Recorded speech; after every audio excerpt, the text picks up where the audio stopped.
Sir, we're going to jump in as we usually do with viewer questions.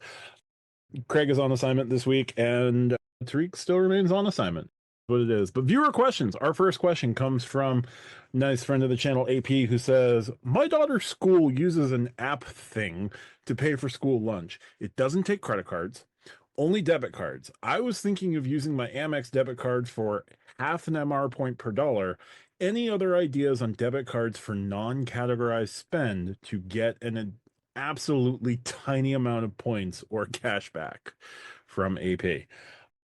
I'm going to jump in real quick. The only other alternative I can think of would be a Discover debit card. I think that can get you a general 1% back on everything.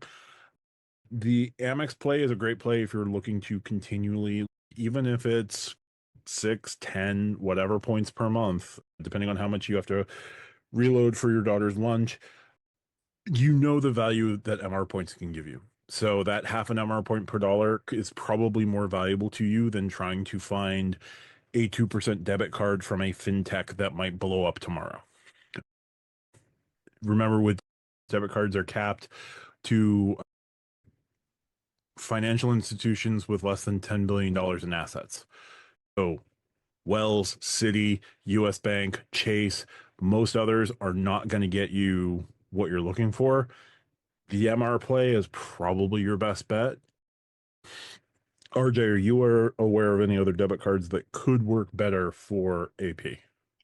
You can go out and get a Delta, you can get a PayPal or whatever, but if you have the Amex card and you use that account, it's going to be so much less stress for you to be like, I'm going to hook up an account that has money in it, that I'm constantly putting money in it, that I don't have to babysit.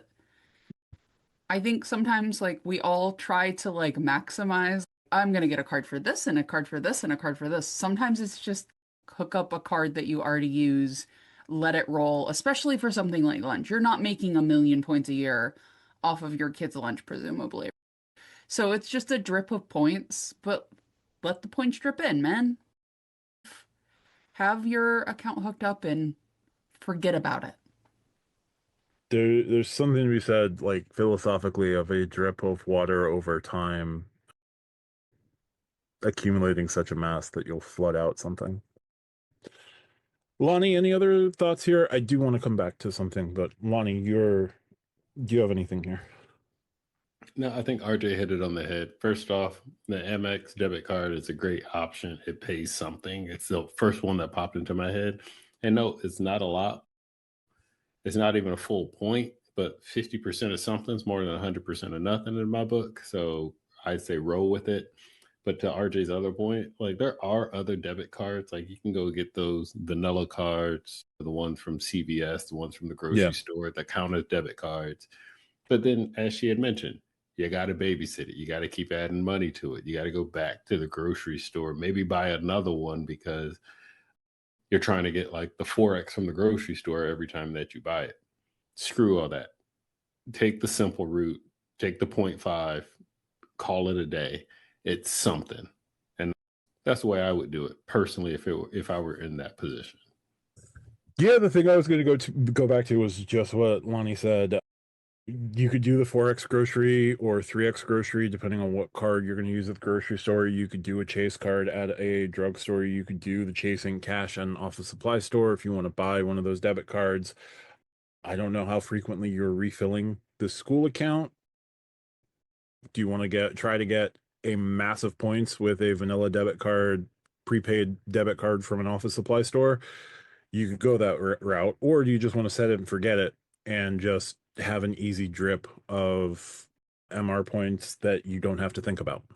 Also, sometimes those prepaid cards, if the address isn't connected and if Yeah. it's a school account, the address might be a problem. I know people who have run into address issues for those cards. If you just take them to a store and use them at your local grocery store, usually they're fine. But for something like this where you have to input, it actually might not work. And you don't want to put 50 bucks on a gift card that you suddenly have no use for. You throw in a drawer and then completely forget. So and then you're just paying for a lunch twice. So Yeah. in this case, just say The 100 points that you might get over the gift card is not worth the hassle of dealing with the gift card. Yeah. Yeah.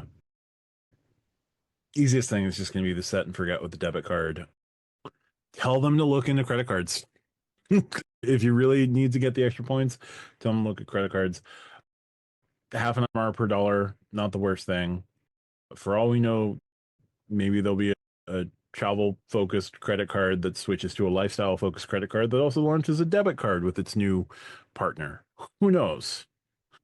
Foreshadowing, folks. That's what that's called. Anyway,